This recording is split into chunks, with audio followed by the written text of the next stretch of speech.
নাহমাদুহু ওয়া নুসাল্লি আলা রাসূলিল কারীম। সম্মানিত আশিকে রাসূলেরা, আপনারা নিশ্চয়ই অবগত আছেন, বিশ্ব আশিকে রাসূল সম্মেলন আমাদের কাছে চলে এসেছে। অন্যান্য বছর আমরা হয়তো 2 মাস আগে থেকেই প্রচারের কাজ জোরালোভাবে করেছি। যেহেতু 2-3 বছর পরে এবার সম্মেলনের কাজ করতে যাচ্ছি, আমরা ভুলেই গেছি সম্মেলন আসার আগে আমরা কি করতাম। সত্য নয় কি? ফলে রাস্তায় বের হলে বোঝা যায় না সম্মেলন আসতেছে। একটা সময় ছিল 2 মাস আগে থেকে রাস্তায় বের হলে বিশ্ব আশিকে রাসূল সম্মেলনের দেওয়ালে দেওয়ালে লেখা ব্যানার এবং গেট, মিছিল, এমন অবস্থা ছিল যে সারা বাংলাকে বিশ্ব আশিকে রাসূলের সম্মেলনের জোয়ার বয়ে দিয়েছে। আমরা কি এখন দুর্বল হয়ে পড়েছি? সংখ্যা কি আমাদের কমে গেছে? তাহলে জোয়ার আসছে না কেন? আমাদের তো জোয়ার বহানোর প্রয়োজন আছে না নাই? কারণ হচ্ছে আমরা কিন্তু রাসূল পাক সাল্লাল্লাহু আলাইহি ওয়াসাল্লামের আদর্শকে ধারণ করেছি, প্রচার করেছি। বিশ্ব আশিকে রাসূল সম্মেলন মূলত রাসূলের সাহাবাদের সম্মেলন ছিল, যেটাকে আপনারা বলেন হজ,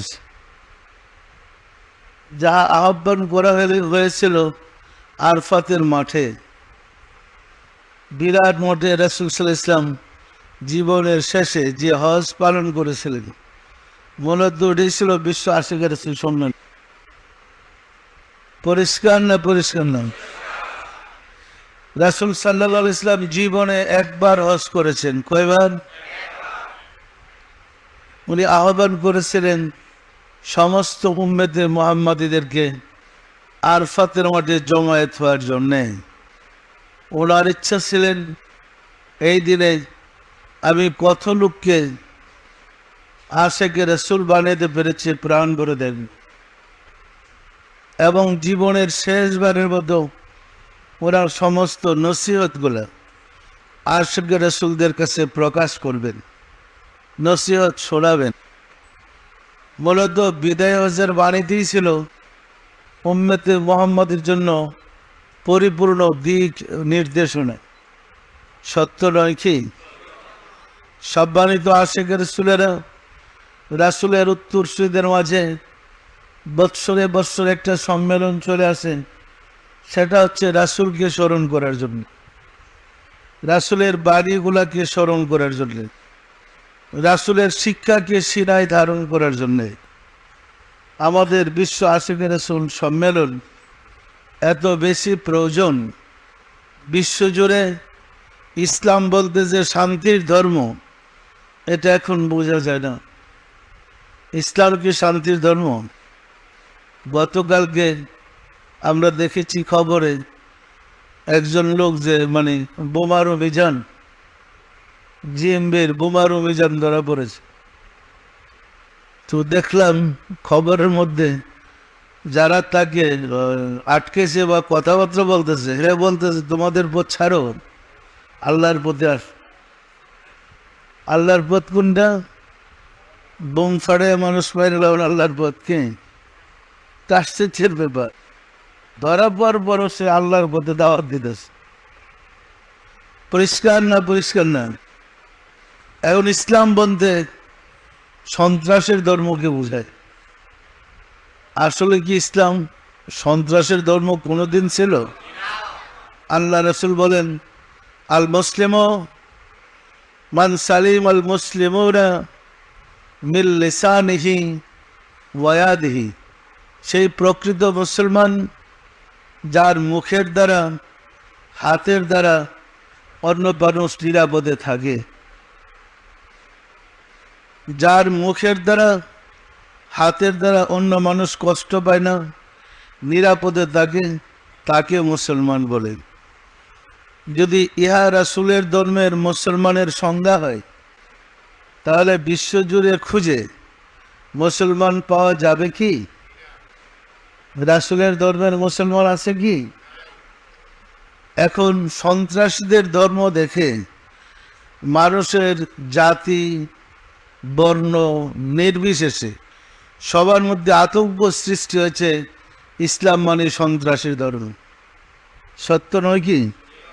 একটা সময় ছিল, আমরা ছোটকালেও দেখেছি, মুরব্বীরা দেখেছেন, একজন টুপিওয়ালা হুজুরকে দেখলে সালাম করতেন, শ্রদ্ধা করতেন, আর সিজনে এত বেশি দাওয়াত করতেন হুজুরদেরকে, হুজুরদের কোনো সমস্যাই ছিল না। অবস্থাটা এমন হয়েছে, একদম পাকজুলা টুপি দেখলে আগে চিন্তা করে আসে না কি কিছু, কি সত্য নয় কি? কেননা যত সন্ত্রাসী ধরা পড়তেছে অধিকাংশই হুজুর। হুজুর ছাড়া যে এমবিতে লোক নাই, হুজুর ছাড়া আফগানিস্তানে তালিবান একজনও নাই। পরিষ্কার না? পরিষ্কার না?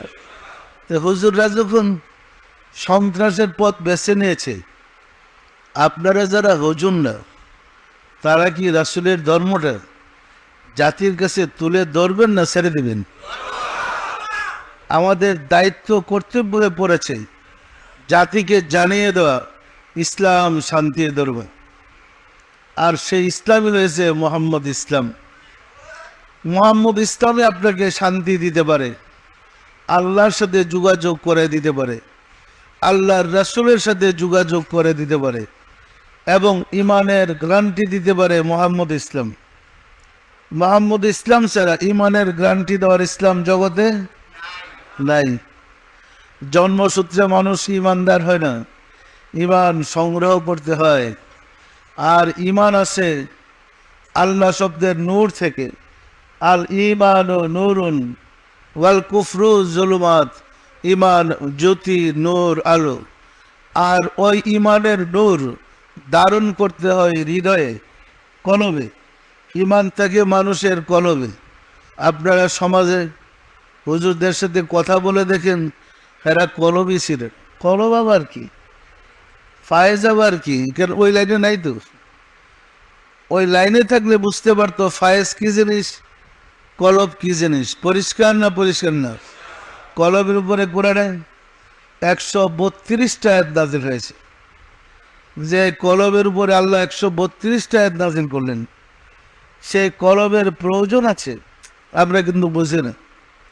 আল্লাহ প্রাপ্তির পথে 37টা ক্লাস আছে, এর মধ্যে ওই কোর্সগুলা কিন্তু আছে। আমরা মুখস্থ যা বলি এরকম না। দায়রার মধ্যে দ্বিতীয় দায়রা গেলেই, বেলায়েতে আউলিয়ার দায়রা, দ্বিতীয় দায়রা গেলেই দেখবেন, সবকগুলাতে গেলেই তখন আউলিয়াদের সাথে মোরাকাবায় রোহানিদের যোগাযোগ শুরু হয়ে যায়। সায়ের, ওই দায়রার সবকে গেলে সায়েরগুলা পরিভ্রমণ, আর্থিক পরিভ্রমণ, মানুষ যেমন পাখির মতো উঠতে পারে, এগুলা দায়রাতে গেলে শুরু হয়। আর যদি ষষ্ঠ দায়রায় যান, তখন আম্বিয়াদের বেলায়েত, অর্থাৎ উলুল আজম আম্বিয়া যারা ছিলেন, এদের বন্ধুত্ব লাভ করা যায়। মুরাকাবায় তাদের সাথে উঠা বসা মানে এক ক্লাসের এক স্তরে চলে যায়। পরিষ্কার না? পরিষ্কার না? অষ্টম দায়রা গেলে দায়রা হাকিকতে কায়ুমিয়াত, ওই সবকে গেলে দেখে নবমণ্ডল, ভূমণ্ডল, চন্দ্র, সূর্য, গ্রহ, নক্ষত্ররাজি তার ফায়েজের দ্বারা পরিচালিত হচ্ছে। পরিষ্কার না? পরিষ্কার নয়? এইভাবে কোর্স করতে করতে একটা মানুষ নিজের অস্তিত্বকে আল্লাহর সাথে মিশে একাকার করে ফেলতে পারে। যখন সে নিজের অস্তিত্বকে আল্লাহর সাথে বিলীন করে দিয়ে একাকার হয়ে যায়, তিনি হয় আল্লাহওয়ালা, তিনি হয় আল্লাহর নৈকট্যম বন্ধু। ওই সবকে আছে কুরদার কুর, নৈকট্য থেকে নৈকট্য লাভ, মুরাকাবা। ওই সবক কি আছে আল্লাহর সাথে মিশার মোরাকাবা, ওই সবক আছে আল্লাহর সাথে পরিভ্রমের মোরাকাবা। পরিষ্কার না পরিষ্কার না? এই সবকগুলা কিন্তু আছে। এই কষ্ট করেই মানুষ উচ্চ পর্যায়ের অলি আল্লাহ হয়। পরিষ্কার না পরিষ্কার না? সমাজে যেহেতু এই বিদ্যাটা নাই, সেহেতু আমরা বুঝতেও পারি না, চিন্তা করতেও পারি না কিভাবে মানুষ আল্লাহকে দেখবে, রাসূলকে দেখবে, কিভাবে মানুষ আল্লাহকে পাবে, রাসূলকে পাবে। আমাদের কাছে বিষয়টা অনেক কঠিন, এই কারণে আমরা ওই রাস্তায় নাই। পরিষ্কার না পরিষ্কার না? নবীগণ, রাসূলগণ যে বিদ্যায় বিদ্বান ছিলেন, আপনি যদি সেই বিদ্যায় বিদ্বান হন, আপনি তো নাইবে রাসূল হবেন, আপনি তো নাইবে রাসূলের অধিক হকদারি হবেন। পরিষ্কার না পরিষ্কার না? নবুয়তের যুগ সমাপ্তি হয়েছে, বন্ধুত্বের যুগ তো সমাপ্তি হয় নাই। নবুয়তের মর্যাদা বেশি না বন্ধুত্বের মর্যাদা বেশি? কি বুঝতে পারেন বিষয়টা? নবুয়তের যুগ আর বন্ধুত্বের যুগ আসমান জমিন ফারাক।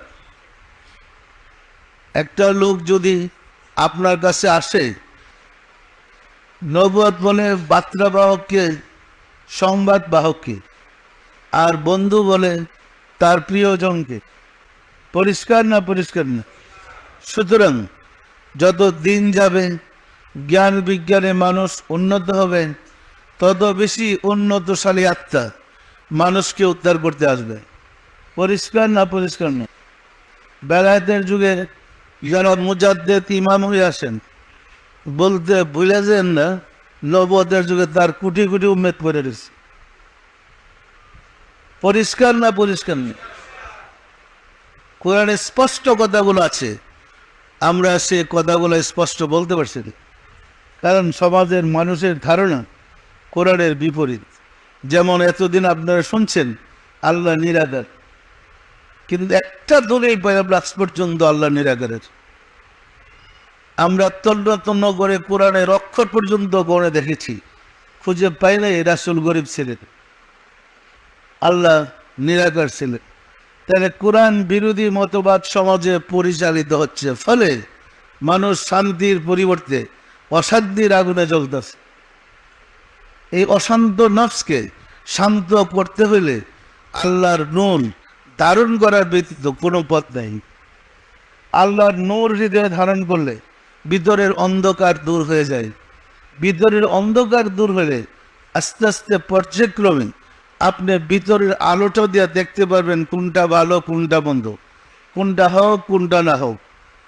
আপনার কাছে লাইট থাকলে অন্ধকার রাত্রে চলা যেমন সহজ, হৃদয়ে ইমানের নূর প্রজ্বলিত হলে আপনি ইমানের নূর দিয়ে দেখতে পারবেন কোন পথ হোক কোন পথ না হোক। এক কোরআন হাদিস মুখস্থ করা লাগবে না, ভিতর দিকে আসতে থাকবে। পরিষ্কার না পরিষ্কার না? সম্মানিত আশিকের চলেরা, সুতরাং যেহেতু এই ফেতনার যুগে মোহাম্মদ ইসলাম প্রকাশ না হইলে জগতে ইসলামের নামটা মুছে যাওয়ার উপক্রম হয়েছে। ইসলাম বললেই মানুষ নাক ছিটকায়। কি ইসলাম জগতে আর শান্তির ধর্ম নাই? অশান্তির ধর্মকে ইসলাম বলে, সন্ত্রাসীর ধর্মকে ইসলাম বলে। এই মুহূর্তে মোহাম্মদ ইসলাম, আশেকে রাসূলের ইসলাম যদি আপনারা প্রচার না করেন, তাহলে রাসূলের ধর্ম জগতে থাকবে না। কি মনে করেন থাকবে? সুতরাং শান্তির ধর্ম ইসলামের প্রচার জোরালোভাবে আমাদের প্রচার করতে হবে, প্রমাণ করতে হবে এই সন্ত্রাসের ধর্ম ইসলাম নয়, ইসলাম শান্তির ধর্ম। আর সেই শান্তি আসে অন্তর থেকে, হৃদয় থেকে। ইসলাম বাহিরের কোনো বস্তু নয়, ইসলাম কলব থেকে প্রকাশিত হয়েছে, উৎসারিত হয়েছে। ঝর্ণার পানি যেমন ভিতর থেকে বেরিয়ে আসে, বাহিরের পানি দিয়া ঝর্ণার পানি হয় না। পরিষ্কার না পরিষ্কার না? কলব থেকে রাসূলের প্রেম, আল্লাহর প্রেম জাগ্রত হয় এবং আল্লাহ রাসূলের সংবাদ হৃদয়ে প্রকাশিত হয়। আমরা কলবের বিদ্যা ছেড়ে দিয়েছি, বিপদগামী হয়ে পড়েছি। সেহেতু আজ আমরা ধর্ম করে কর্ম করে শান্তি পাচ্ছি না। দেখেন, পরিষ্কার কথা বললে মানে একটু বেতন হয়ে যায়, তো সমাজের চিন্তার সাথে মেলে না। পরিষ্কার কথা হলে এরকম, 7টা জিনিসের উপরে ঈমান আনলে আপনি ঈমানদার। আমানতু বিল্লাহি, আমি ঈমান আনলাম আল্লাহর উপরে, ওয়া মালাইকাতিহি, আল্লাহর ফেরেশতাদের উপরে, ওয়া কুতুবিহি, আসমানি কিতাবগুলোর উপরে, মানে নবীদের কাছে যত কিতাব আসছে, ওয়া রুসুলিহি, এবং সমস্ত রাসূলদের উপর ঈমান আনলাম, খায়রি শাররিহি মিনাল্লাহি তাআলা, ভালো এবং মন্দ আল্লাহর কাছ থেকে আসে, অর্থাৎ তাকদীরের উপরে বিশ্বাস, ঈমান আনলাম। ওয়াল বাসি বাদাল মাউত, মৃত্যুর পরে আমাকে আবরায় পুনরায় জীবন দান করা হবে, তার উপরে ঈমান আনলাম। পরিষ্কার না? পরিষ্কার না? এই 7টা জিনিস বিশ্বাস করলে মানুষ ঈমানদার হয়। আর এই 7টা জিনিসের একটা ছেড়ে দিলে সে কি ঈমানদার হবেন? আমরা ধারণা করি কোরআন আসছে পরে সমস্ত কিতাব বাতিল হয়ে গেছে। সমস্ত কিতাব বাতিল হলে আপনি তো ঈমানদার অর্জন ওয়া কুতুবিহি পড়লেন, যত কিতাব আছে তার উপর আমি ঈমান আনলাম, আবার বলেন কেমন সব কিতাব বাতিল? আপনি বাতিল করার কি? আসমানি কিতাব কি এটা কোনো ধর্ম হইল? ওয়া রসুলিহি, পৃথিবীতে যত রাসূল এসেছে সবার উপর আমি ঈমান আনলাম। আপনি অন্য নবীদেরকে গালি দিবার কে? কাফের বেলার অধিকার কে দিল আপনাকে? আমরা কোরআনে দেখেছি স্পষ্ট কথা, অন্যান্য আসমানি কিতাবের সমর্থনে আল্লাহ বলেন আমি কোরআন প্রেরণ করেছি। অন্যান্য নবীদের সমর্থনে মুহাম্মদ সাল্লাল্লাহু আলাইহি ওয়াসাল্লামকে প্রেরণ করেছি। তাহলে কি সব কিতাব বাতিল? এটা কোরআনের সাথে কোনো সম্পর্ক আছে? সুতরাং ধর্ম সম্বন্ধে আমাদের সঠিক ধারণা থাকতে হবে। দেখেন ঈমানের এই 7টা জিনিস, এটা কিন্তু আপনার মক্তবে শিখছে, পরে জ্ঞানী গুণী হইয়া মক্তবের পরে বাদ, এটা বাদ গেছে। এখন আমরা ঈমানদার হবো কিভাবে? এই 7টা জিনিসের প্রতি আমাদের ঈমান আনতে হবে না? আনতে হবে না? এখন আমরা জোরালো ভাবে গুরুত্ব দিয়েছি নামাজের উপরে, রোজার উপরে, হজের উপরে, জাকাতের উপরে। একজন ঈমানদার ব্যক্তির উপরে নামাজ ফরজ। যার ঈমান নাই তার উপরে কি নামাজ ফরজ? যার ঈমান নাই তার উপর কি রোজা রাখা ফরজ? যার ঈমান নাই তার উপর কি হজ করা ফরজ? যার ঈমান নাই তার উপর কি জাকাত দেওয়া ফরজ? এই 7টার মধ্যে দেখেন তো ওয়া সালাতিহি ওয়া সাওমিহি আছে নাকি?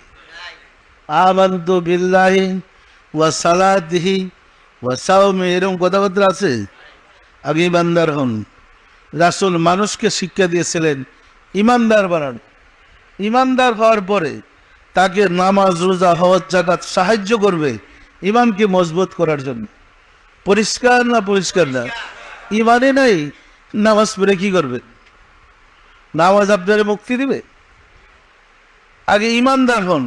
মৃত্যুর সময় প্রশ্ন করবে তুমি কি ঈমান নিয়ে আসছো না ঈমান খোয়াই আসছো? ঈমান ছাইড়া দিয়া যত ইবাদত করি সব জেরু, সব গুল্লাই যাবে। পরিষ্কার না? পরিষ্কার না? সুতরাং ঈমানদার হইতে হইলে আগে ঈমানের নুম লাম্মা ইয়াদখুলা ঈমানা ফি কুলুবিকুম।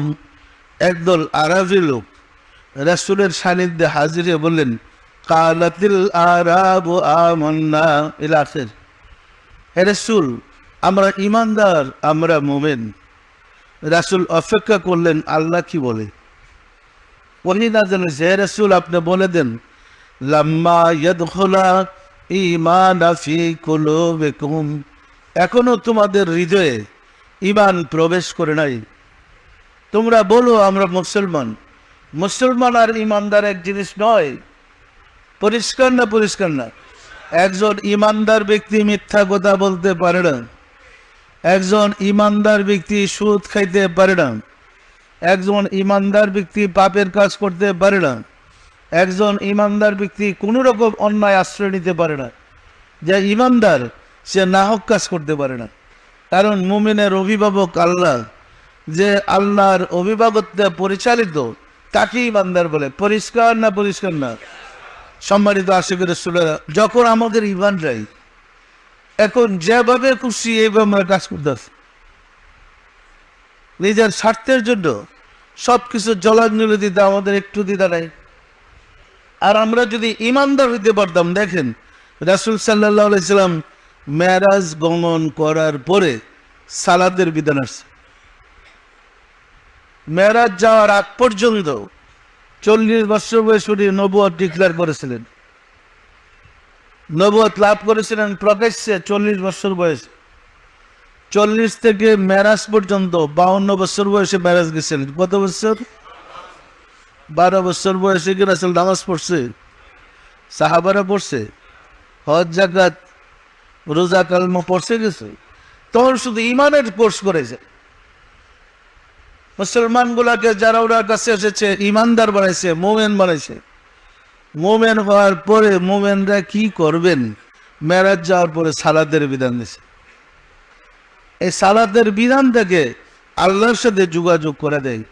আসসালাতু মিরাজুল মুমিনিন, নামাজ হয়েছে মোমেন ব্যক্তির জন্য মিরাজ। যখন মোমেন ব্যক্তি, ইমানদার ব্যক্তি সালাতে দণ্ডায়মান হয়, দাঁড়ায়, তখন সে সালাতে আল্লাহর দিদার লাভ করে। পরিষ্কার না? পরিষ্কার না? ইমানদার না হলে সেও কি আল্লাহর দিদার পাবে?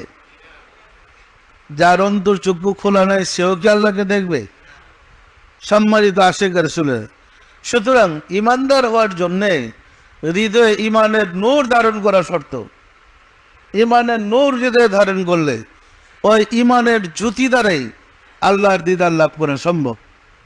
আপনি যদি সালাতে দাঁড়াইয়া আল্লাহকে দেখে সেজদা করতে পারেন, আপনি কি আর পাপ করতে পারবেন? দৈনিক 5 বার যদি আল্লাহকে দেখে সেজদা করেন, আর পাপ করতে পারবেন? পাপ করা সম্ভব? সুতরাং নবীগণ, রাসূলগণ, মহামানবগণ মানুষকে শিক্ষা দেয় আগে ইমানদার হও। ইমানদার হওয়ার পরে নামাজ পড়ো, কারণ আকিমুস সালাত ইন্নাস সালাতা তানহা আনিল ফাহশাই ওয়াল মুনকার। সালাত কায়েম করো, নিশ্চয়ই সালাত মানুষকে যাবতীয় পাপ থেকে ফিরায়। সালাত নামাজিকে পাপ থেকে ফিরায়।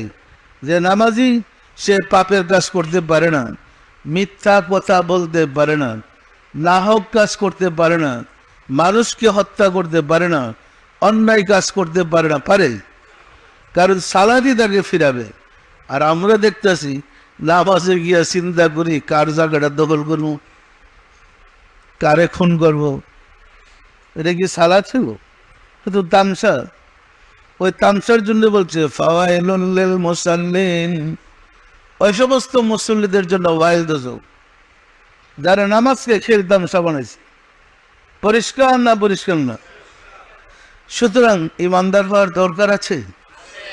আপনাদের রাসূলের ধর্মটা মানুষকে জানানো দরকার আছে।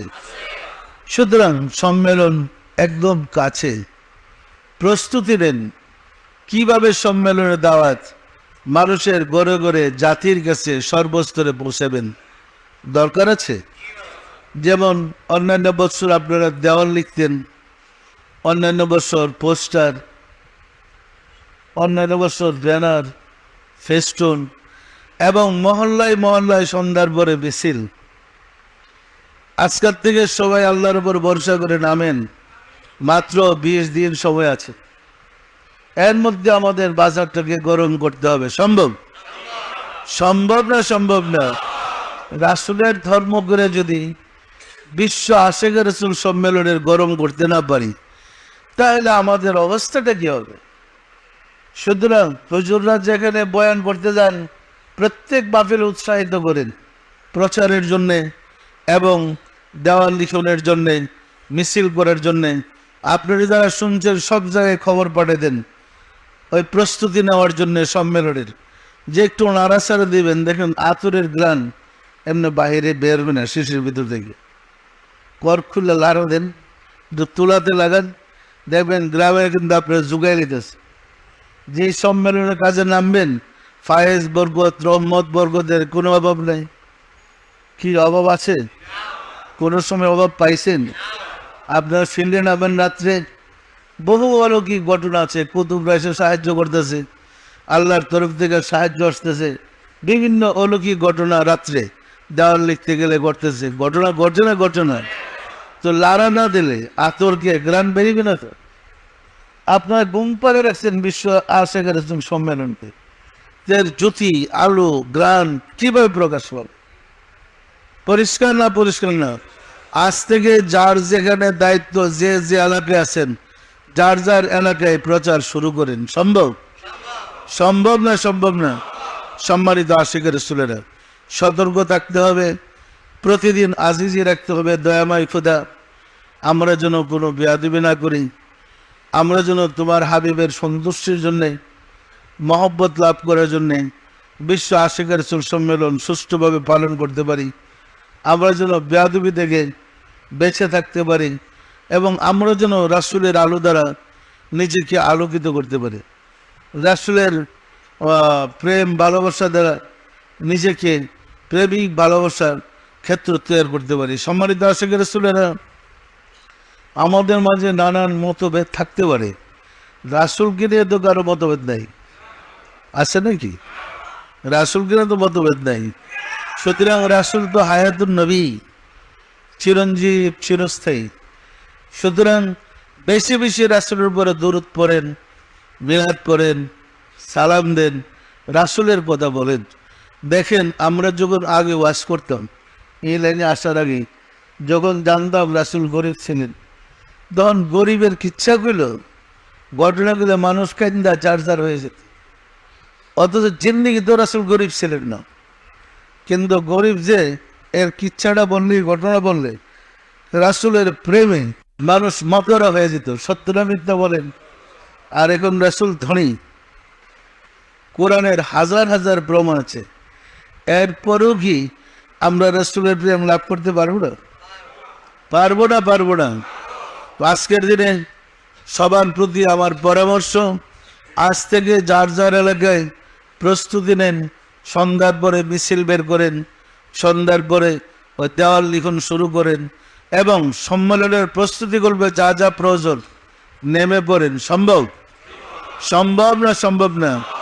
আসুন রব্বুল আলামিনের সাহায্য চাই, তিনি যেন দয়া করে আমাদেরকে কবুল করে নেন, তৌফিক দান করেন। আমিন। আউযু বিল্লাহি মিনাশ শাইতানির রাজিম। বিসমিল্লাহির রহমানির রহিম। আস্তাগফিরুল্লাহ রাব্বি মিন কুল্লি যাবে ওয়া আতুবু ইলাইহি। আয় আল্লাহ, জীবন ভর নফসের খায়েশে, শয়তানের ফেরেবে যত প্রকার গুনাহ করিয়াছে, সমস্ত গুনাহ হইতে তোমার নিকট তওবা করিতেছে।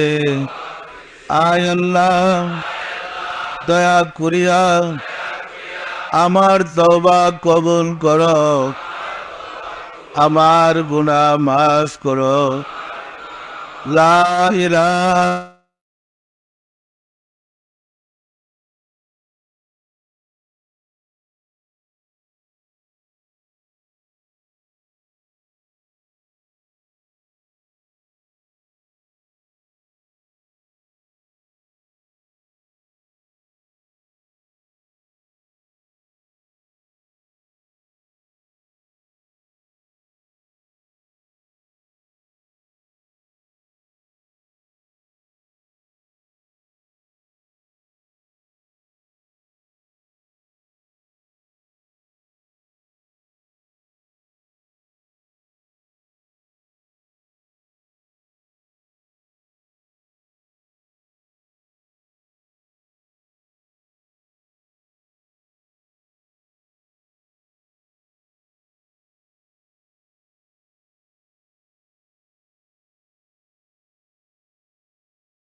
বিসমিল্লাহির রহমানির রহিম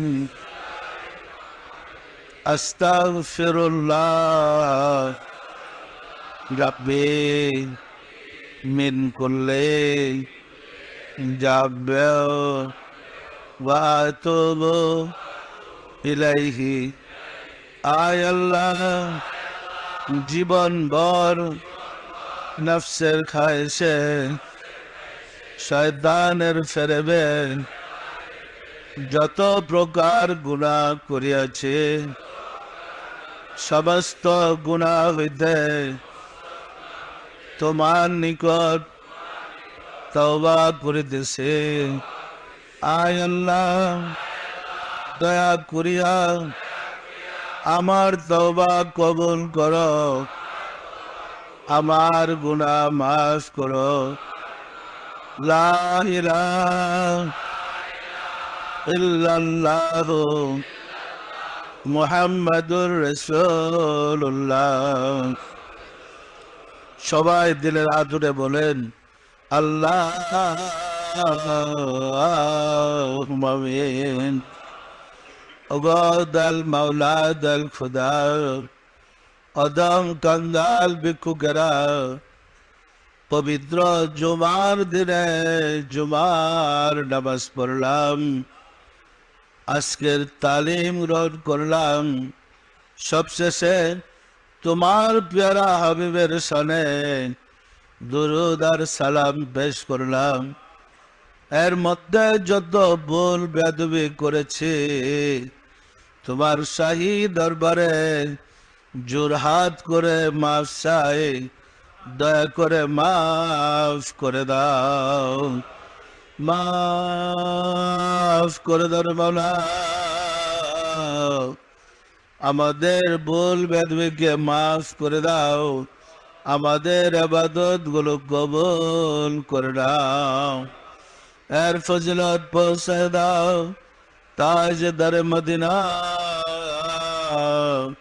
সরকার দু আলম হযরত মুহাম্মদ মুস্তাফা আহমদ মুস্তাফা সাল্লাল্লাহু আলাইহি ওয়াসাল্লামের হুজুরে সব নজর বসাও রাসূল পাক সাল্লাল্লাহু আলাইহি ওয়াসাল্লামের সম্মানিত পিতা মাতা, দাদা দাদি, নানা নানি, আওলাদ, আসহাব, আজওয়াজ মুতাহিরিন, আহলে বাইতিন, খুলাফায়ে রাশিদিন দের আরওয়াহ পাকের হুজুরে সব নজর বসাও খাতুনে জান্নাত মা ফাতেমা রাদিয়াল্লাহু তাআলা আনহা, সাইয়েদনা হযরত ইমাম হাসান, সাইয়েদনা হযরত ইমাম হুসাইন রাদিয়াল্লাহু তাআলা আনহুমা, যারা দিন ইসলামের জন্য কারবালার প্রান্তরে শাহাদাত বরণ করে গেল রে মাওলা, দয়া করে তাদের আরওয়াহ পাকের হুজুরে সব নজর পৌঁছাও। বাবা আদম আলাইহিস সালাতু সালাম হইতে রাসূল সাল্লাল্লাহু আলাইহি ওয়াসাল্লাম পর্যন্ত যত আম্বিয়া কিরাম দারুল বাকায়ে তাশরিফ দিয়েছেন, তাদের আরওয়াহ পাকের হুজুরে সব নজর বসাও, সব নজর বসার মাওলা। আমার মুর্শিদ পিরানে পীর দস্তগীর সুলতানুল মাশায়েখ সুলতান মুজাদ্দাদ দুর্গার ইমাম শাহ চন্দ্রপুরী রহমাতুল্লাহ আলাইহির হুজুরে তার সহোদর মণি হযরত বড় মা রহমাতুল্লাহ আলাইহির হুজুরে সব নজর বসরে মাওলা। হযরত খাজা বাউদ্দিন নকশবন্দ রহমাতুল্লাহ, মুজাদ্দিদ আল ফিসানি রহমাতুল্লাহ, খাজা মাইনুদ্দিন চিশতি রহমাতুল্লাহ, বড় পীর হযরত আব্দুল কাদের জিলানী রহমাতুল্লাহ, তাদের তরিকার সিলসিলায় যত পীর ওলি গাউস কুতুব तमाम পৃথিবীর মুমিন মুমিনাত যে যেখানে ইন্তেকাল করে আসরে মাওলা, দয়া করে তাদের আরওয়াহ পাকের হুজুরে সব নজর বসাও। আমরা ভিক্ষুকেরা যারা তোমার শাহী দরবারে হাত উঠাইলাম, আমাদের আপন আপন গর্ভধারিণী মা জননী যে মা আমাদেরকে গর্ভে ধারণ করেছিলেন, জন্মদাতা পিতা, মহাব্বতের স্ত্রী, শ্রদ্ধা শ্বশুর শাশুড়ি, দাদা দাদি, নানা নানি, খালু খালা, ছেলে মেয়ে, খেস আকরাবা, যে যেখানে কাল করিয়াছে মাওলা, দয়া করে তাদের আরো পাকের হুজুরে সব নজর পোষাও। আর যারা জগতের বুকে বেঁচে আছে তাদেরকে তোমার রহমতের চাদর দিয়ে ঢেকে রাখো মাওলা গো। ঘরে ঘরে আশেকে রসুল বারে দাও, আশেকে রসুলদের বিপদ আপদ, বালা মুসিবত, অভাব অনটন দয়া করে দূর করে দাও মাওলা গো। আমাদের সাধ্য নেই বিশ্ব আশেকে রসুল সম্মেলন উদযাপন করার জন্য, বিশ্ব আশেকে রসুল সম্মেলন সুন্দরভাবে পালন করার জন্য, উদযাপন করার জন্য দয়া করে যাবতীয় ব্যবস্থা করে দাও। আশেক